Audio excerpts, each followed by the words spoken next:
বেজালে ঝামেলা নাই। বাজার থেকে আলু পেঁয়াজ মরিচ টরিচ কিনে লাগবে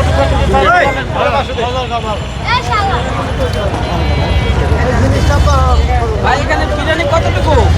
ভাই বিরিয়ানি আছে আপনার প্রায় 4 জন মানুষের খাওয়ার। 4 জন মানুষের বিরিয়ানি। ভাই এখানে কয় টাকার বিরিয়ানি আছে? বেশি না, মাত্র 200। ভাই এটা কোথা থেকে আনছেন? আপনারা নিজেরা রান্না করেন? না না, সব বিয়ে বাড়ি কমিটি সেন্টার ডেকে ডেকে যত খাবার বাচ্চা যায় না, ওই খাবারটা আমরা কমে আনি, কমে বিক্রি করি। তাই এই দেখেন এইবার তো একটা দিয়ে গেল, একবারে ফ্রেশ রাইস। দেখেন নিচের রাইসটা, এটা একবারে ফ্রেশ, দেখছেন কোনো ঝামেলা নেই, একবারে ফ্রেশ। ভাই রোস্টের বাটি কত করে? রোজ 600, গরু 600, চাকা চাকা মাংস হবে, তেল চর্বি আর হবে না। 1 কেজি 400 গ্রাম, 1.5 কেজি প্লাস মাংস, মাত্র 600 টাকা বাটি।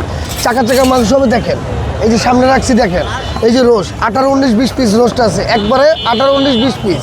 এটার বাটি হচ্ছে 600, গরু 600। গরু আছে 1 কেজি 400 গ্রাম, 1.5 কেজি প্লাস, পুরো দাম বাড়ি 600। গরু 600, রোজ 600।